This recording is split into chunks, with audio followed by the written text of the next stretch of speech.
Islam itu lebih memuliakan Yesus. Oh, Masya Allah. Bahkan lebih daripada itu, ada satu surat di dalam Al-Quran, ibunda Yesus diabadikan di dalam Al-Quran, yakni surah Maryam. Betul. Wow, saya lebih lebih terkesima lagi. Bismillahirrahmanirrahim.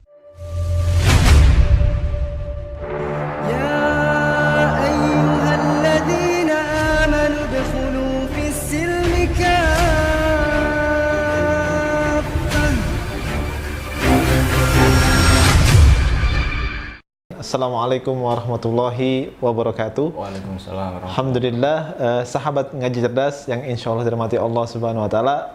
Balik lagi bersama saya dan Fatih 1453, tentunya di channel YouTube Ngaji Cerdas yang insya Allah akan mencerdaskan umat bagi mereka yang mau berpikir.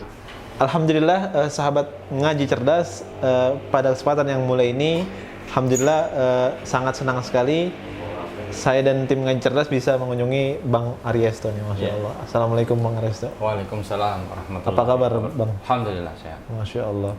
Beliau ini mungkin sudah tidak asing lagi untuk dilihat ya, Masya Allah ya, sudah tayang di YouTube di mana-mana. Nah, Masya Allah. Jadi Alhamdulillah kita berkesempatan bertemu dengan Bang Ariesto. Kita akan bincang-bincang dengan Bang Ariesto. Beliau juga punya kisah hijrah yang yang sangat inspiratif insya Allah, yang bisa menguatkan akidah kita bersama tentunya. Ataupun yang muslim dari lahir bisa menguatkan keimanannya dan menjalankan Islamnya secara baik lagi insya Allah. Nah, tapi sebelum ke Bang Ariesto, bagi sahabat Ngaji Cerdas, jangan lupa dukung channel ini dengan cara subscribe, kemudian like, komen, dan share yang ke teman-teman yang lainnya, sehingga mendapatkan kebaikan dari Allah Subhanahu Wa Taala insya Allah. Dan jangan lupa juga tekan tombol loncengnya sehingga tidak terlewatkan update terbaru dari Ngaji Cerdas. Alhamdulillah. Langsung ke Bang Ariesto. Masya Allah. Abang sangat senang nih bisa jumpa nih, Masya Allah. Sama, saya juga senang sekali Masya bisa ketemu Allah. dengan Ngaji Cerdas. Aduh, gimana kabar? Katanya sempat pulang kampung kemarin ya? Iya, kabar sih alhamdulillah sehat. Baik. Sempat pulang, ya bolak-balik aja. Bolak-balik aja. Oh, Masya Allah. Disibukkan dengan dakwah nih. Iya betul. Alhamdulillah, Masya Allah. Nah, Bang Ariesto, pengen kenal lebih jauh nih dengan antum nih, Bang. Boleh nggak diperkenalkan abang nih asal dari mana, kemudian keluarga latar belakangnya apa, kemudian anak keberapa gitu, udah nikah atau belum, mungkin seperti itu, Bang. Baik, Toib, silakan. Iya, saya ini, ayah saya orang Sulawesi Utara, ibu saya orang Sulawesi Tengah, Poso. Ya. Tapi saya dibesarkan di Sulawesi Tengah, di Poso ya. Jadi kalau Poso sendiri itu boleh dikatakan hampir mayoritas saudara-saudara kita Kristiani. Gitu. Nah, saya dibesarkan juga di tengah keluarga Kristen. Gitu. Nah, kira-kira itu sih. Kristennya Katolik atau lebih ke? Saya dulu dari Gereja Bethel Indonesia, GBI. Gitu. Nah, itu mungkin. Oke. Nah, Abang Ariesto ini nama yang udah diubah atau tetap apa yang dulu sama gitu, Bang? Beda. Jadi dulu nama saya sih Andreas. Nama Kristen saya Andreas. Ketika saya 2002 akhir itu saya bersahadat. Kemudian nama saya itu saya rubah dari Andreas itu saya rubah menjadi Andi Aries gitu. Aries itu saya ambil dari seorang nama yang memperjuangkan ajaran Yesus. Kemudian ketika itu dia mati terbunuh. Kalau kita belajar tentang sejarah kekristenan, mungkin kita sama-sama kenal nama Arius, ya. Kira-kira itu. Baik. Nah, Bang Ariesto, tadi kan sempat singgung Gereja Bethel Indonesia nih. Pada saat itu, Bang Ariesto dan keluarga seberapa aktif pada saat itu di Gereja Bethel Indonesia? Kalau saya sendiri ya, saya tidak pernah. Saya jemaat biasa saja. Baik. Jemaat biasa yang mungkin kebiasaan orang tua setiap hari Minggu mungkin kita ibadah. Ya dibilang aktif, tidak terlalu aktif juga. Ya. Dibilang tidak aktif ya aktif juga sedang-sedang lah kira-kira. Oke, gitu. di pertengahan ya, Ji? Iya, menjadi tengah-tengah gitu. jadi menjadi Kristen yang biasa ya. Biasa. Baik, saja. Taib. Nah, tentu kan pasti ada apa namanya alasan Bang Ariesto hijrah kepada Islam nih, kan gitu ya. Iya. Nah, mungkin tafadhol Bang Ariesto silakan diceritakan bagaimana bisa memeluk agama Islam. Oke, jadi gini ya. Setiap orang itu kan punya perjalanan hijrah atau cerita sendiri-sendiri. Baik, Bang. Nah, kalau saya secara pribadi mungkin untuk dikatakan masuk Islam itu tidak mungkin. Ya. Tapi lebih tepat mungkin Islam yang masuk ke saya. Oh, Masya Allah. Kalimatnya. Kemudian begini ya. Kalau cerita flashback ke belakang, saya termasuk apa ya, dalam tengah keluarga saya itu saya tipe anak yang nakal kira-kira gitu. Yang kerjanya mungkin ya hura-hura gitu ya. Tidak jauh dari mabuk-mabukan, mungkin kira-kira seperti itu. Ya Allah. Nah, kalau ditanya kenapa menjadi seorang muslim, ya, mungkin saya pernah punya cerita tentang suara azan. Suara azan saya singkat saja ceritanya. Waktu itu saya mendengar suara azan itu di tempat hiburan malam justru. Saya boleh dikatakan awal-awal saya dapat hidayah itu di tempat hiburan malam. Gitu. Aneh kan? Kok bisa ya? Iya. Orang-orang malah dapat hiburan, ini dapat hidayah. Ya, gimana hidayah. itu? Masya Allah. Jadi begini, yang membuat saya bingung itu ketika saya berada di salah satu diskotik lah gitu ya, di daerah saya. Ketika kita lagi sedang menikmati malam-malam hiburan malam, saya mendengar suara azan di situ. Malam-malam. Kejadian itu subuh sih, subuh. Dan itu yang mengganggu pikiran saya waktu itu. Waktu itu saya mendengar suara azan, tiba-tiba saya bingung gitu. Kok diskotik semewah ini ada suara azan masuk ke dalam diskotik? Jadi waktu itu saya dalam hati saya, ini diskotik macam apa? Gitu. Kok suara dari luar bisa masuk ke dalam diskotik? Gitu kan? Nah kemudian karena suara azan itu yang kemudian mengganggu saya, Tapi saat itu ketika saya saya melihat teman-teman itu mereka tetap aja asik menikmati, hanya saya sendiri saja yang mendengar suara itu. Gitu. Nah, singkat cerita, setelah kita pulang keluar dari situ, karena waktu itu kita pakai kendaraan mobil ya. Nah, setelah keluar, saya penasaran. Lalu saya ajak teman itu untuk sebelum kita pulang ke rumah, itu kelilingi dulu itu diskotik itu. Terus teman-teman tanya, kenapa sih harus dikeliling aja? Saya tidak mungkin menceritakan apa yang saya dengar ini, karena kalau saya ceritakan kepada mereka, pasti mereka juga tidak percaya dengan cerita saya ini. Gitu. Dan saya paksa. Jadi kenapa saya suruh keliling? Saat itu saya ingin tahu ada masjid tidak di dekat diskotik itu.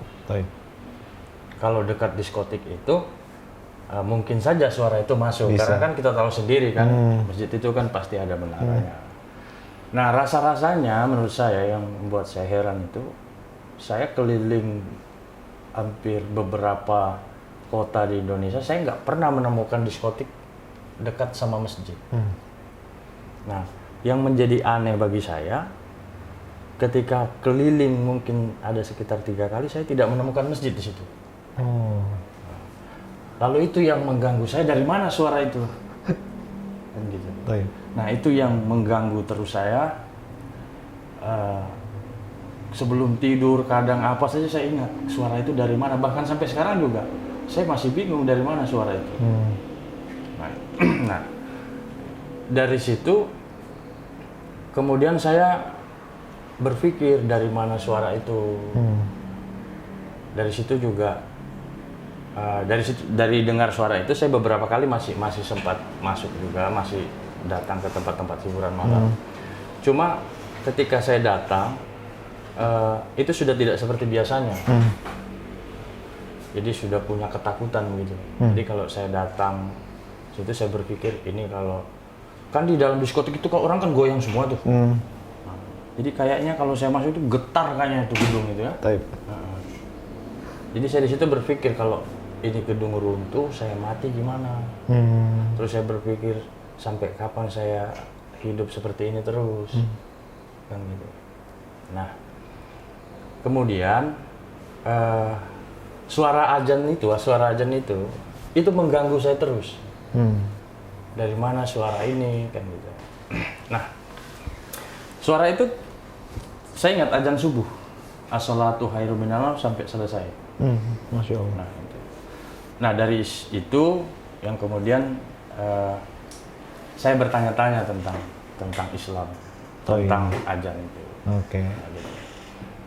Itu mungkin ya kalau sepenggal kisah. Baik. Sebelum saya hijrah menjadi seorang muslim. Baik. Yang tadi Bang Aris tanyakan tuh apa aja tentang ke Islam itu? Jadi waktu itu dari situ saya sering banyak bertanya tentang Islam. Karena saya sudah berpikir tentang kematian. Iya. Berpikir tentang kematian. Nah, kemudian dari situ saya mulai membanding-bandingkan dua agama saya yang lama dengan agama Islam.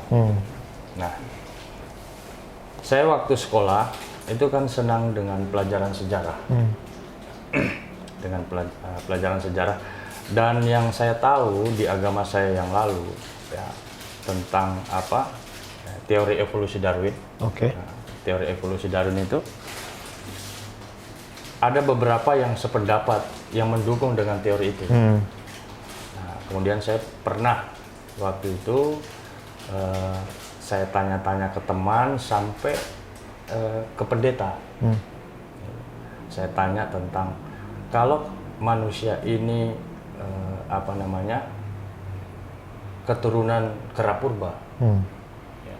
Dari keturunan kera purba, Adam terus sampai ke Bunda Maria sampai ke Yesus. Artinya Yesus itu masih keturunan kera juga. Saya serius tanya waktu itu. Luar Tapi biasa. pertanyaan saya itu direspon dengan marah. Jadi padahal saya serius bertanya, tapi setiap saya bertanya hal-hal yang ini saya selalu direspon dengan emosi itu. Pendeta atau penginjil. Nah, dari situ saya berpikir, loh saya nanya serius kok dijawabnya marah-marah. Nah, terus saya coba tanya-tanya tentang Islam.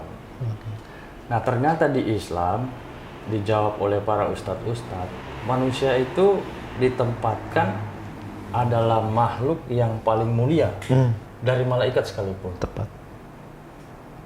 Secara manusiawi saya kagum dong dengan Islam, kan gitu.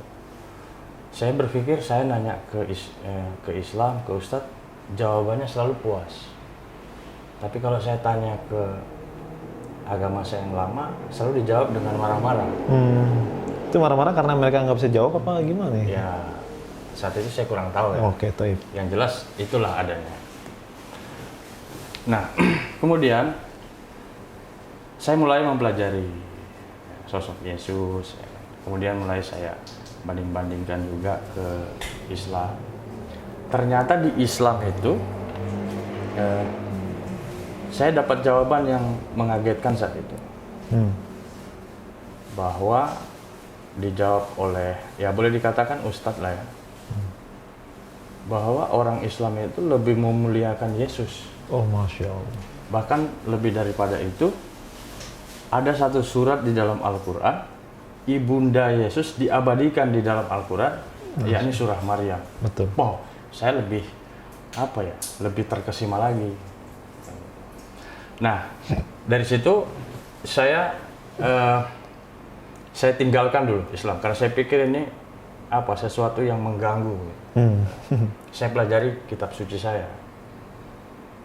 Nah, ada satu ayat yang saya hafal sampai sekarang, mungkin sampai saya masuk kubur kali ya. Itu yang satu ayat itu yang mendorong saya, tidak ada pilihan bagi saya untuk tidak masuk Islam. Ya, saya ingat itu Matius pasal 4 ayat yang ke-10.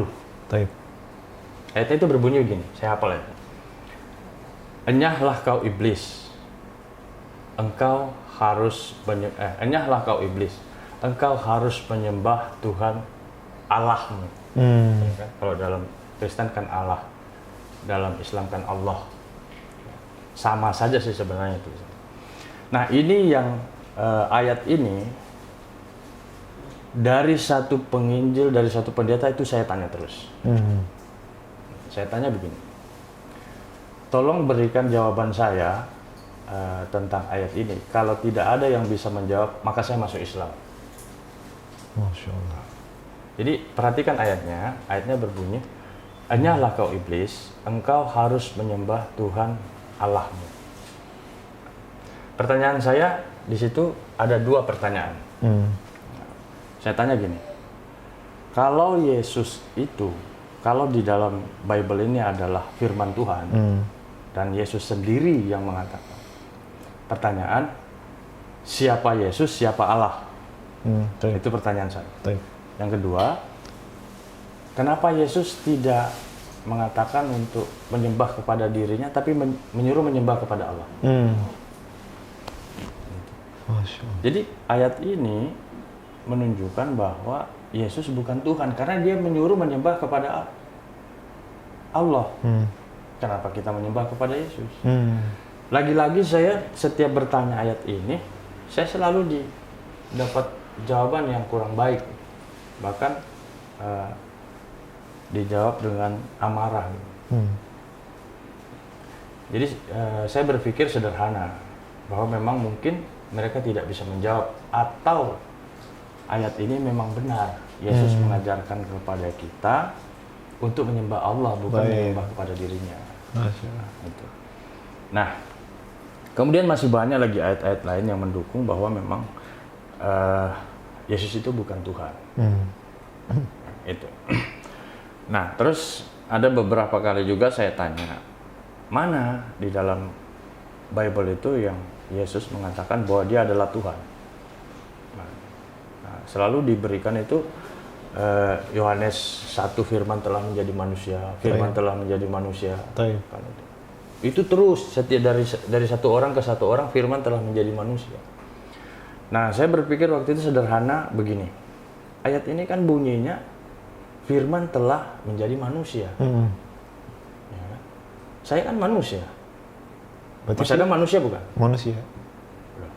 Kalau manusia, Yesus manusia, saya manusia. Kalau begitu, kalau ayat ini dijadikan dalil untuk menjadikan Yesus adalah Tuhan, saya juga kan manusia. Tentunya saya juga bisa jadi Tuhan. Ayat itu kan bukan berbunyi firman telah menjadi Yesus. Kan begitu. Nah itu.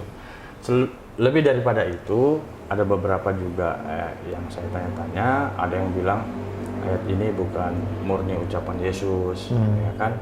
Ayat ini diadopsi bla bla dan lain sebagainya, kira-kira begitu kan? Ya. Tapi sederhananya nggak cocok di kepala saya ayat ini dijadikan Yesus sebagai Tuhan. Itu kurang tepat, karena ayat ini firman telah menjadi manusia. Kecuali firman telah menjadi Tuhan dan Tuhan itu adalah Yesus, boleh. Jadi nggak bisa, karena tidak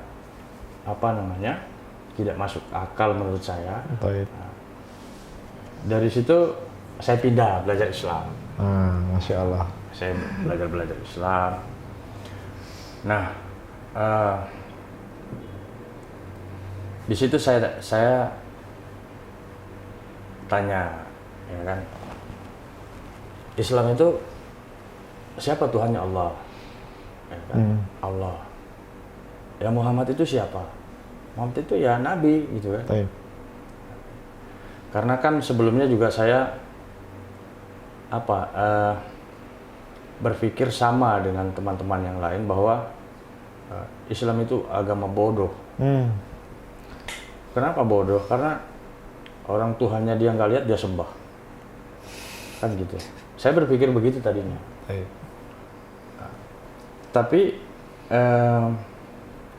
kesini-sini saya dapat jawaban itu juga. Ternyata di dalam Bible ada juga yang memang Yesus memberi petunjuk atau mewartakan lah bahasa kita dulu bahwa memang Tuhan itu tidak bisa dilihat. Dalam Yohanes pasal 5 ayat 37. Kita tidak bisa mendengar suaranya dan kita juga tidak bisa tidak bisa melihat rupanya. Loh. Berarti diajarkan sama Yesus, Tuhan itu memang tidak bisa kelihatan. Masya Allah. Kan gitu. Nah, akhirnya saya pikir, oh berarti yang benar-benar menjalankan ajaran Yesus ya Islam. Kan gitu. Nah, dari situ saya udah mulai pikir, saya masuk Islam aja dah. Masya Allah. Saya masuk Islam aja. Karena ya saya di agama saya yang lama juga tidak juga aktif-aktif sekali. Nah, terus sebelum saya memutuskan saya sadar, ya saya juga pernah nanya-nanya juga ke teman Islam. Ya, dia jawab begini, ya kamu kalau udah nggak yakin di agama kamu, untuk apa kamu di situ? Nah, saya bilang benar juga ya. Tapi saya masih saya masih belum ini, jangan sampai omongan dia ini saya terpengaruh, gitu kan. Terus kalau saya masuk Islam, bagaimana dengan keluarga saya kan, dengan teman-teman saya. Nah, tapi ya itu saya bilang, saya cuma mau katakan begini, Allah itu, saya paham ini ketika saya sudah menjadi seorang Muslim. Ternyata di dalam Al-Quran, ya, Allah itu berfirman atau memberi petunjuk kepada hambanya bahwa Allah memberikan hidayah kepada hambanya yang dia pilih. Tepat. Jadi sederhananya, kalau Allah Subhanahu wa Ta'ala sudah memberikan hidayah kepada siapapun, tidak bisa ngelak. Betul.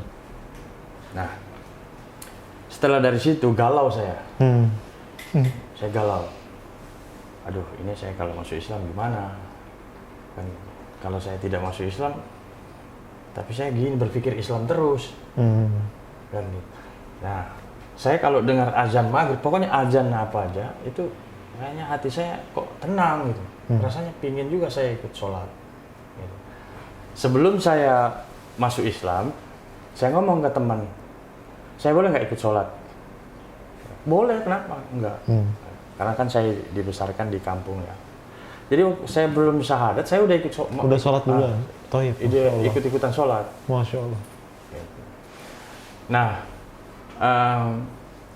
waktu saya SMA itu,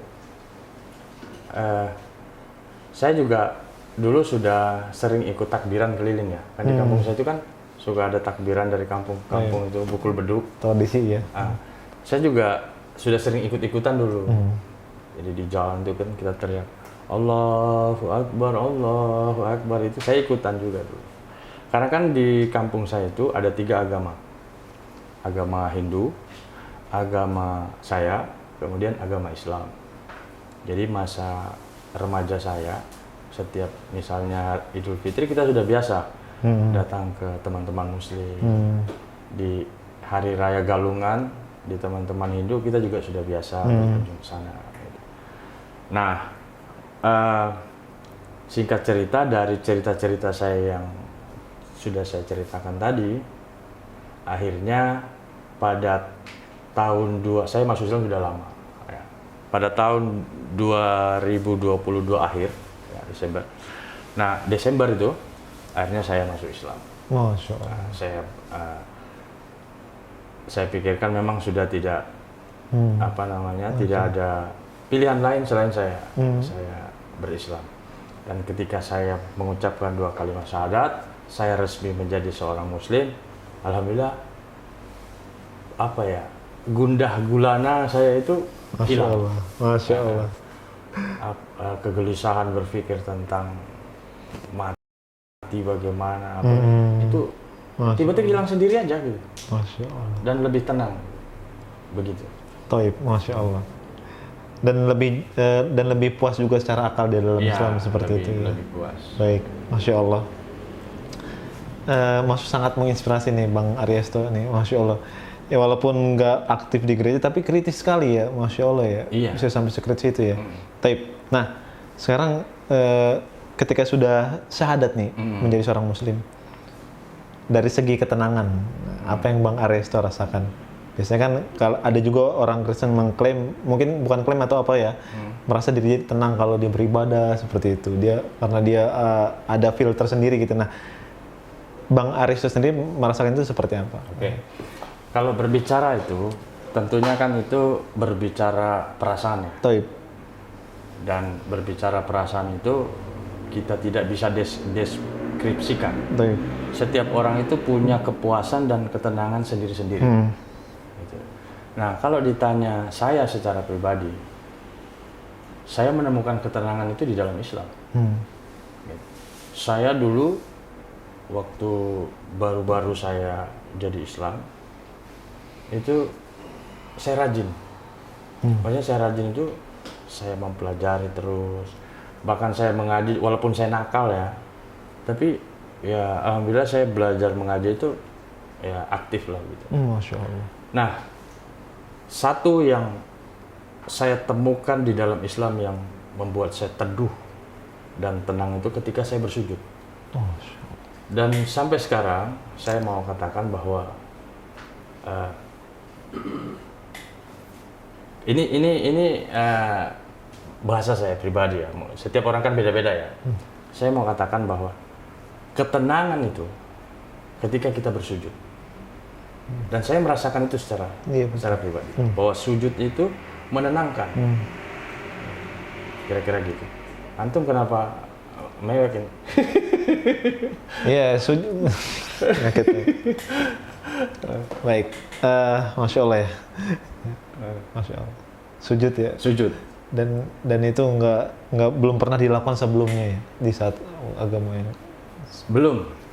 Kan kalau di agama saya yang lama kan nggak pernah sujud. Jadi gini, dulu sebelum saya berislam, sujud itu orang Islam sholat itu sujud itu jadi olok-olokan. Ya Allah. Nungging lah katanya, gitu kan. Dan saat itu juga saya kan ikut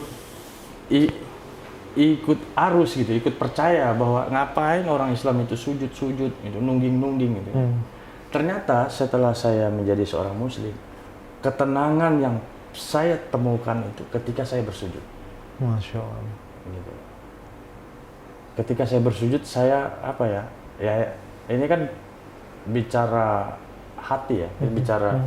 Makanya kan tadi saya katakan, setiap orang itu kan punya apa ya? Punya narasi sendiri, menarasikan tentang ketenangan itu kan. Saya jujur saya katakan bahwa sujud itu memang membuat saya tenang, enak. Ya teduh aja gitu. Makanya saya senang sekali kalau sujud. Gitu. Masya Allah, tabarakallah. Mungkin kalau saya juga sering membahasakan tentang sujud ya, bahwa kalau bagi saya Bang Ariesto bahwa kita kan Islam dirangsang untuk berpikir di dalam Islam itu kan. Nah, ketika sudah menemukan Islam, maka akal yang sudah difungsikan untuk berpikir itu turunkan serendah-rendahnya. Jadi seolah-olah Allah tuh bilang ya akal kamu tuh gak ada apa-apanya gitu. Cuma hanya sebatas saja. Jadi ini tadi Masya Allah saya terinspirasi banget ya. Saya sampai sedih gitu. Ya Masya Allah ya, saya nggak bisa ngomong apa-apa lagi. Tapi Bang Ariesto, nah dan ini agak cair sekarang ya, karena tadi kita sudah sedih. Berdakwah nih, Masya Allah. Antum ini saya lihat banyak sekali Bang dakwanya nih, meluas segala macam. Apa yang memotivasinya nih? Dan juga Afan punya channel YouTube katanya ya. Nah silakan, kenapa itu bisa dibuat? Ya channel YouTube saya itu Jim Media Channel ya. Taib. Sebenarnya gini ya, saya kalau dibilang sebagai pendakwah sih tidak juga. Saya punya batas pengetahuan yang biasa-biasa saja menurut saya. Cuman begini, awal saya terjun di yang sama-sama kita kenal itu namanya dunia kristolog. Ya. Jadi gini, itu berawal dari Facebook dulu. di Facebook itu kan begitu rame ya penghujatan terhadap Nabi Muhammad. Nabi Muhammad. Nah, tapi yang paling penting adalah panggilan saya sebagai seorang Muslim. Ketika saya waktu itu awal-awal memeluk Islam, bahwa dari teman-teman lingkungan saya itu mereka katakan Islam itu agama bodoh, Islam itu agama teroris, Islam itu agama radikalisme. Nah, akhirnya saya secara pribadi terpanggil untuk mempertanggungjawabkan, dan saya akan jawab semua itu bahwa Islam itu tidak seperti yang mereka tuduhkan. Gitu. Nah, itu awal saya. Kemudian pembelaan saya terhadap Nabi Muhammad, yang mereka bilang Nabi Muhammad itu nabi yang kejam, ya kan, menikahi gadis di bawah umur. Gitu. Itulah tentang terus Allah Subhanahu wa taala dan lain sebagainya. Akhirnya saya tidak sengaja saya ikut menjawab. Saya ikut menjawab. Ya alhamdulillah dari situ saya jadi kenal banyak guru-guru, teman-teman. Dan saya mau katakan Islam itu agama rahmatan lil alamin. Jadi saya bisa analogikan begini, Islam itu seperti buah durian. Jadi buah durian itu, kalau orang belum pernah makan durian, ketika dia baru melihat durian, itu buah apa itu? Buah berduri kok dimakan. Tapi kalau orang cari tahu apa itu durian, buka dulu kulitnya yang berduri itu, makan isinya, ternyata isinya manis dan wangi. Itulah Islam. Masya Allah. Dan ketika saya berislam, ternyata tidak ada tempat Islam itu seperti yang dituduhkan oleh teman-teman ya yang belum paham tentang Islam. Bagaimana mungkin ada kekerasan dalam Islam, sementara jangankan kehidupan semua kehidupan diatur oleh Islam. Kehidupan berbangsa, kehidupan ber-RT bahkan gitu ya. Kehidupan berkeluarga diatur, ya. Bagaimana cara kita menghargai agama lain.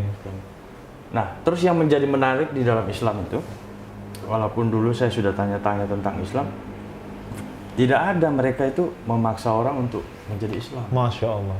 Nggak ada. Benar. Bahkan waktu dulu saya sempat mau mengatakan saya ingin masuk Islam, malah saya dibilang pikir-pikir dulu. Loh, saya kaget gitu kan. Mereka ini kok nggak maksa-maksa orang masuk Islam. Nah, itu yang membuat saya tertarik terhadap Islam. Oh, Masya Allah. Kira-kira itu. Jadi itu yang menguatkan Bang Ariesto untuk berdakwah sampai saat ini ya Bang ya? Kalau dakwah saya memang gini, di dalam Islam itu ini setelah saya berislam, dan memang kita sebagai laki-laki di dalam Islam itu memang diperintahkan untuk berdakwah. Diperintahkan untuk berdakwah, dan saya semangat gitu, senang gitu. Masya Allah. Tidak ada jenuhnya. Jadi insya Allah kalau sekarang ya saya siap paling depan untuk membela agama Islam dan meluruskan paradigma orang tentang Nabi Muhammad dan Islam. Masya Allah, Masya Allah. Berarti lebih ke pefitnahan ya terhadap Islam ya. Terutama mungkin bagi agama yang selain Islam segitu, karena mereka fitnahnya begitu masif gitu kan ya. Masya Allah Bang Ariesto. Nah, mungkin kalau Bang Ariesto mau pesan nih untuk saudara-saudara kita yang belum menjadi seorang Muslim atau memeluk Islam, terkhusus Kristen ya, mereka harus ngelakuin apa gitu? Atau mungkin ada tips-tips gitu supaya mereka tuh bisa terketuk hatinya untuk minimal mencari tahu tentang Islam gitu. Apa yang mereka harus lakukan seperti itu? Ya, kalau di Islam itu kan memang tidak ada misi untuk mengislamkan orang ya. Bagi teman-teman teman-teman non Muslim lah saya sebut, atau teman-teman Kristiani ya. Bagi mereka yang berpikir Islam itu negatif, Islam itu teroris, Nabi Muhammad itu pedofilia dan lain sebagainya. Saya kira coba pelajari Islam itu lebih jauh lagi. Nah, tadi saya sudah katakan bahwa saya waktu sekolah itu saya menggemari pelajaran sejarah. Nah, kalau kita berbicara sejarah, satu-satunya manusia yang membebaskan bumi ini dari belenggu penjajahan, tidak ada lain. Satu nama yang tercatat di dalam buku sejarah manapun, dia adalah Muhammad Sallallahu Alaihi Wasallam. Karena apa? Satu-satunya manusia yang pernah meluluhlantahkan penjajah, Imperium Romawi, itu yang membubarkan kaum muslimin dan Nabi Muhammad. Masya Allah, tepat. Dan itu diakui oleh para ilmuwan-ilmuwan dunia. Gitu. Jadi saya kira tidak mungkin. Bagaimana mungkin orang yang menghantarkan bumi ini menjadi damai, kalau tidak ada Nabi Muhammad, nggak ada Protestan. Nggak bisa, zaman Romawi orang tidak bisa mendirikan denominasi lain. Berani Anda mendirikan denominasi lain, digorok hidup-hidup, dikubur hidup-hidup. Ketika seorang Muhammad membebaskan itu, barulah kemudian kebebasan orang memeluk agama, mulai berdirilah, terbentuklah denominasi baru yang namanya Protestan, Martin Luther. Dan itu yang bisa itu Nabi Muhammad itu nggak bisa dipungkiri. Nah, saya kira sederhananya seluruh manusia itu berhutang budi kepada Nabi Muhammad. Masya Allah. Apapun agama dia, karena beliaulah yang membebaskan itu semua. Itu pendapat dari saya sih. Allahu Akbar, ini Masya Allah ya. Masya Allah Bang Antum ini, aduh. Oke, baik, Masya Allah. Baik, Bang Ariesto, tadi kan pesan untuk para orang saudara kita yang belum memeluk Islam nih. Nah sekarang mungkin Bang Ariesto punya pesan untuk orang yang dia Islam dari lahir nih. Mungkin mau pesan apa Bang Ariesto? Iya, kalau saya kan memang tipikalnya tipikalnya cuek ya.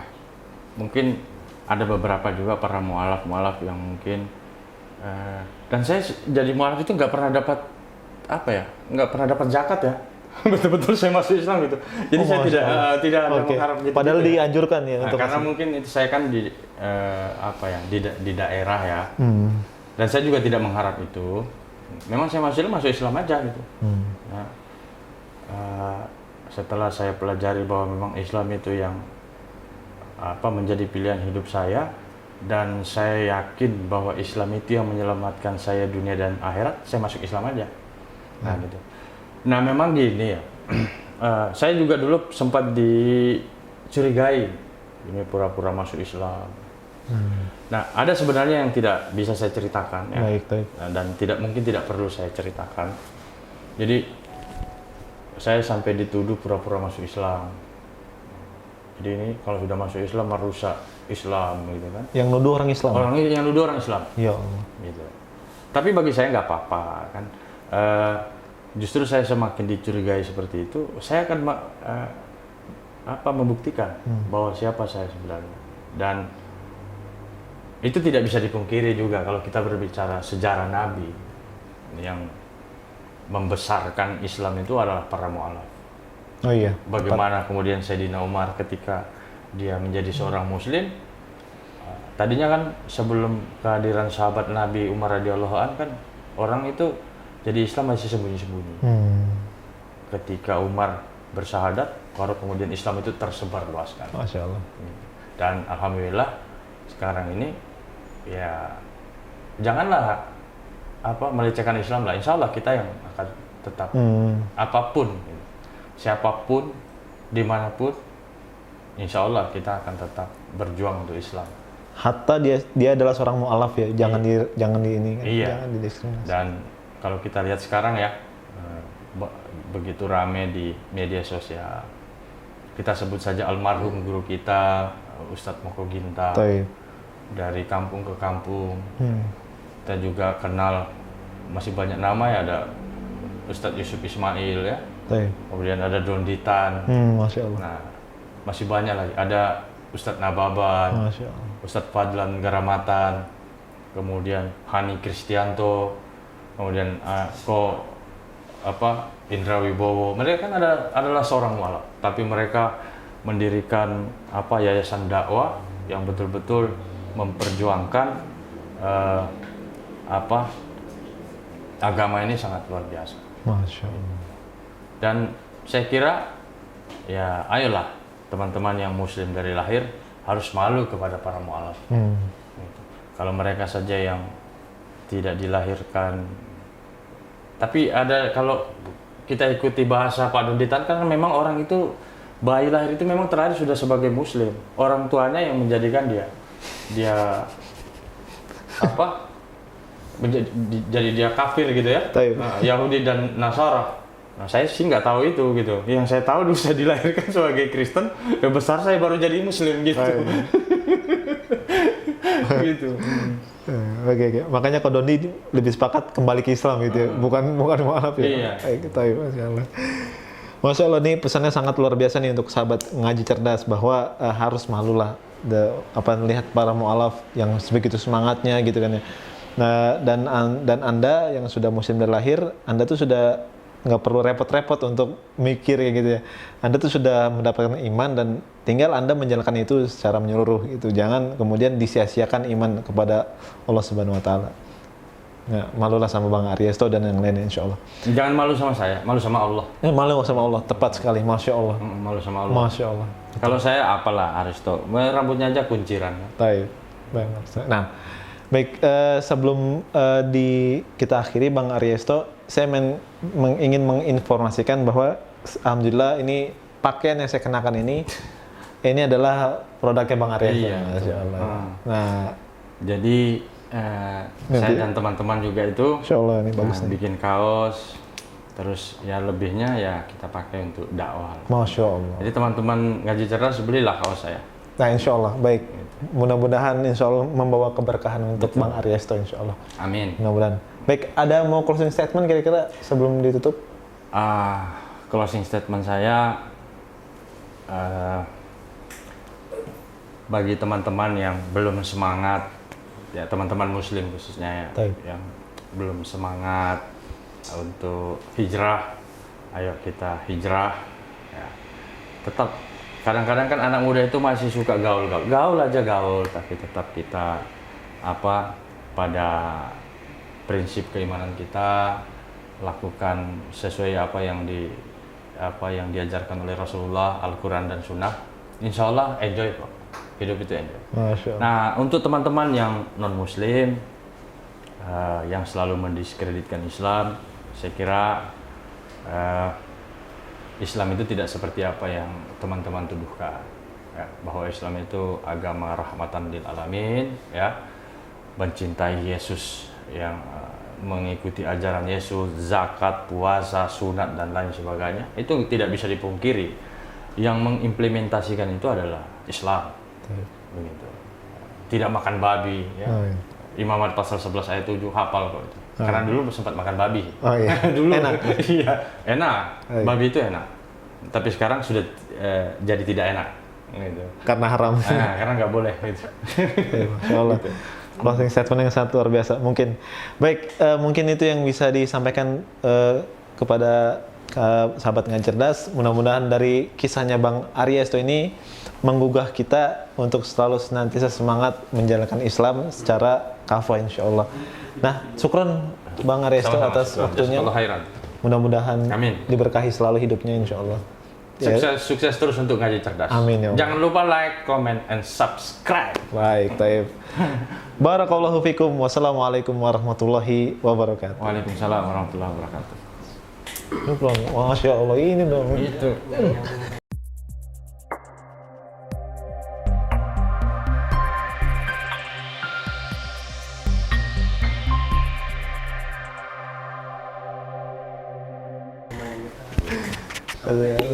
Berapa Mas jam? Alhamdulillah ada cukup. Orang debater jangan ditanya-tanya, 5 jam juga kuat. Iya masalah ini ngantuk kasihan ya nih.